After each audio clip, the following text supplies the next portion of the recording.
To our new and already existing customers, we hope you enjoy our product.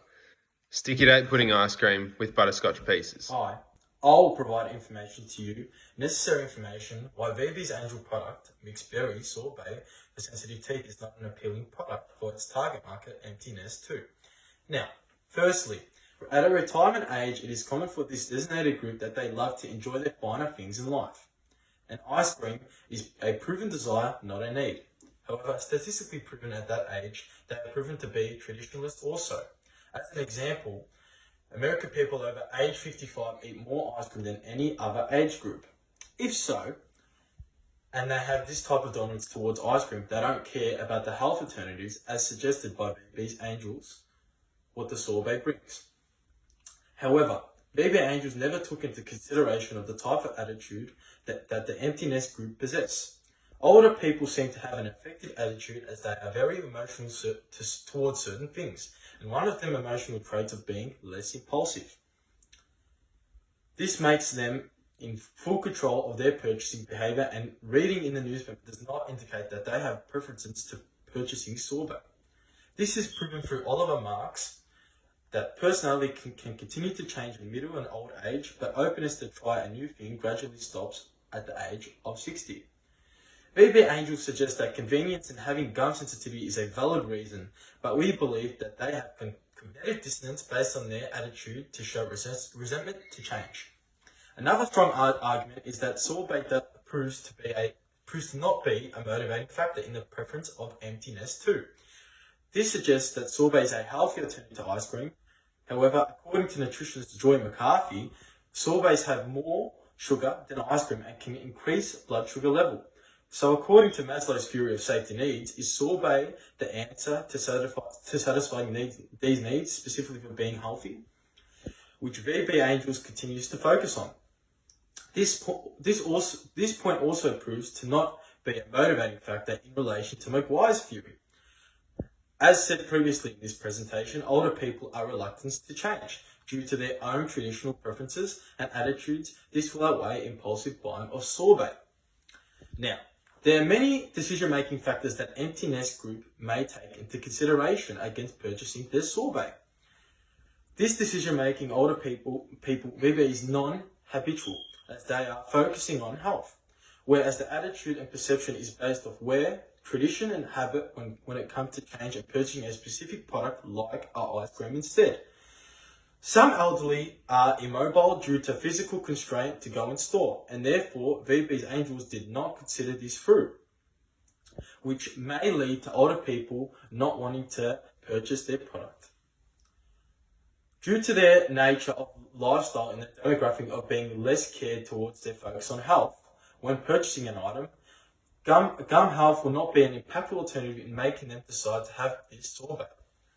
VB's informative way of reaching the target market, such as the newspaper, will not be an extensive enough advertisement to convey information, as elder people will focus more on their related articles rather than advertising. This is because the item to learn more about the world issues and opinions, which appeals to classical conditioning. And lastly, the most purchased behavior will lead to a dominance of attitude of sticking to their own desires, which will lead to dissonance of VB's sorbet theory. Thank you. So overall, I think the VB's Angels group was pretty strong, especially the video, but there's certain things I just wanted to point out. So with the age demographic of being 64 plus, no kids living at home, I think that majority of people around that demographic are not worrying about purchasing decisions with health aspects and whatnot. It's more of the aspect that it's time to enjoy their life.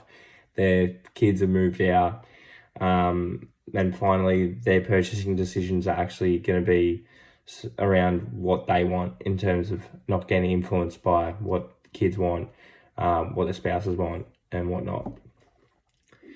The VB's Angels, I think they outlined a fair point in terms of pricing, with a fair $9.50 for a 1 litre tub and for the 450 ml it's $4.50. That's basically a midpoint in the market if you go and have a look at other brands. But I've been looking at a couple of the ABS statistics, and those age 64 plus are actually some of the most wealthy in the Australian society. So in terms of like pricing it, it probably wouldn't be much of a worry, especially if it's something like a hypersensitive tooth ice cream, which they've made, which is a sorbet, sorry. Giving the pricing power that they've put, not much leverage in that age group. The sensitive teeth is a point where they've used to try to fill a gap in a market for those with sensitive teeth. However, that age group there's no direct correlation with hypersensitivity of the teeth. So I've found a bit of a study. So it's shown to peak in 20 to 30-year-olds and rise again in their 50s. But a current study conducted in India by Sut et al. Had 2,051 subjects which took part, and the age group of 40 to 49 was showing the highest prevalence of dental hypersensitivity, and the actual age group of 60 to 69 showing the lowest level of dental hypersensitivity. So in terms of like actually the product itself, like, you know, directed towards that age group, doesn't show much correlation. Another point I wanted to show is like the recycled packaging. Like, as much as it's very prevalent in today's society, and like with us as young kids, it's going to have to live through all the damage that's been made already. I think that, and at that age group, it's not something that's very prevalent. It's not something that people are going to be looking for and be like, oh, that's recycled packaging. That's something that's going to make me want to buy it even more. And in terms of the advertising strategy, so like for an upstart business, you're not going to want to be spending massive amounts of money for advertising. Obviously, you haven't really been seeing returns yet on your investment in the first place. So advertising is the last thing you want to just chuck heaps of money at, even though that's how you get your business out there. You don't want to be trying to just chuck heaps of money out there. So I think that it's a gamble either way when it comes to advertising. But in terms of this one, where you guys tried to show like a full page on like maybe paper, just to give like a bit of an idea, the cost comparison of a full page advertisement in like various newspapers. So the Sydney Morning Herald charges $70,500 for an ad placed in the news section just from Monday to Friday, while the same ad will cost around $88,500 on a Saturday, which is a hefty spend for a upstart company. Yeah, just in terms of the advertising strategy, I think that you try to find something that's a bit more, cheap in terms of spending. That sort of money is crazy for just an upstart company. But yeah, overall, I think that they did a really good job. But obviously, we just had to debunk a couple things, and that's my take. When developing our new product, we wanted to look at a variety of textures that would appeal to the consumer. Through the target market of age 65 and over, they actually have an acquired taste, which was hard to focus when looking at what would work and what wouldn't. However, we came to the conclusion that we would brainstorm around the concept around a dessert ice cream. We started to look at what flavours complemented each other in order to satisfy the consumer's wants and needs. Overall, it came down to 5 flavours that our group was going to choose from.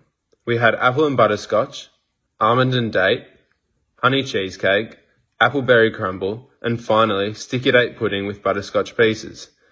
This is what we eventually decided to go with due to the fact that it is a popular dessert amongst diners and can be easily transformed into dessert ice cream. This would ultimately change the way consumers think about ice cream. Initially, we were going to have just the ice cream. However, after some discussion, we thought that adding butterscotch pieces would be a great addition and give us an advantage when entering an already competitive market. Now, we didn't want a simple product. We wanted to create a product that makes the consumer wanting to come back for more, which would make our brand stand out against competitors.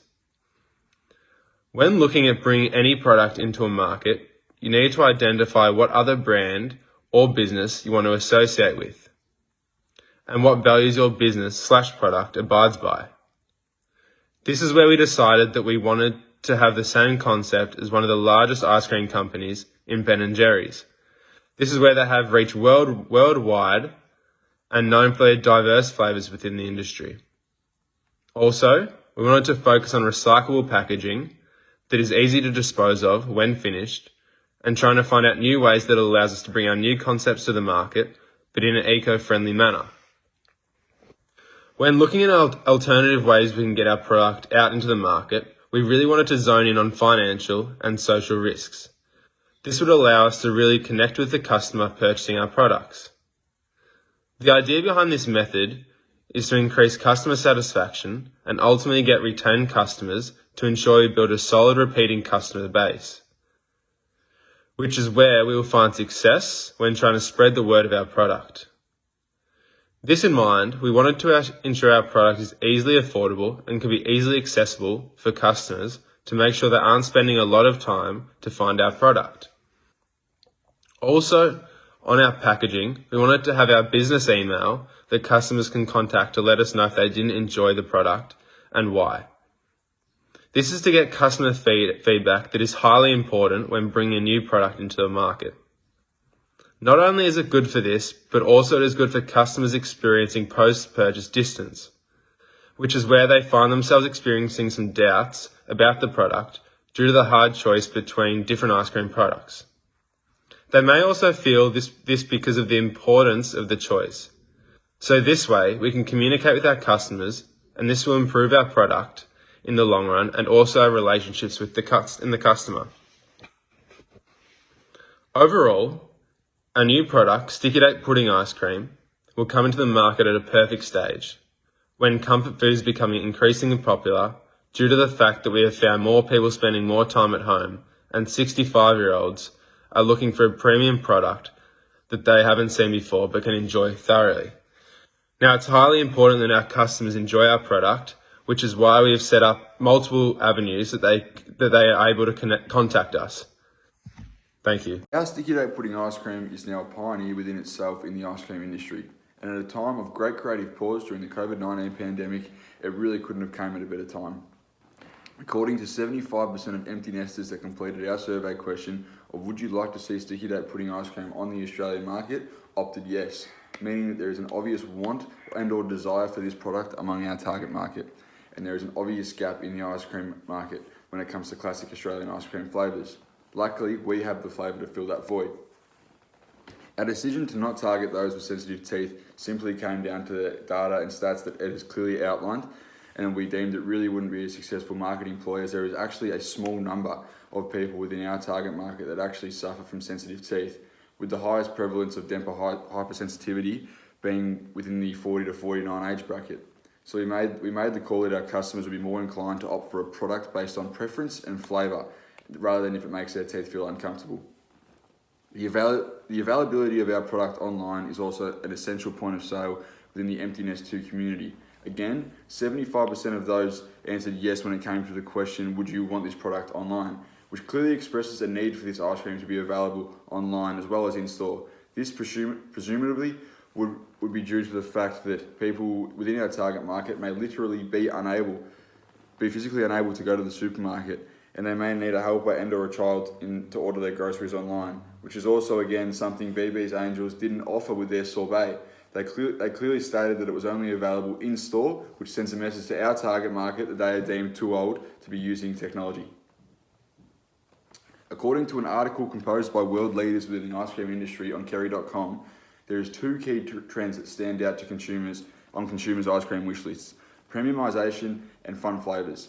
The article is titled The State of the Global Ice Cream Market, and it provides an in-depth analysis of the world ice cream market and is written by over 10 ice cream experts from around the world.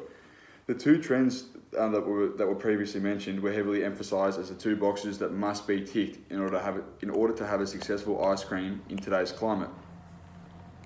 The trend of premiumisation refers to the ice cream to feel more like a luxury as opposed to a dessert. Sticky Date Pudding Ice Cream can ultimately meet the needed requirements for an ice cream to be perceived as a premium. Ice cream can be considered a premium by adding inclusions such as chocolate pieces or creating layers of flavours and or toppings according to the article. And in our case, Sticky Date Pudding ice cream includes little butterscotch pieces within our ice cream, and it is also multi-flavoured just the way it is in its original form. The second trend that experts touched upon was fun flavours. It was stated that countries within the Asian and Pacific region, Australia included, were the biggest boundary pushers for new flavour combinations worldwide, with offerings such as chili crab ice cream and blue cheese ice cream. They can now add Sticky Date Pudding to that list. Australia is leading this trend with their new innovation of swavery products. Thanks to having numerous ice creams that combine both sweet and savoury flavours that amplify one's ice cream experience. Our Sticky Date Pudding ice cream fits this new swavery craze that is taking the ice cream industry by storm, because we have incorporated biscuits, the actual ice cream itself, and also little butterscotch pieces. As previously stated, our Sticky Date Pudding ice cream could quite literally take the ice cream industry by storm. We are providing those who choose to indulge in our product with a dessert experience like no other, one that is tasty and plentiful, but is also backed up by first-hand data as well as expert data. Our ice cream is way more than just a tasty treat.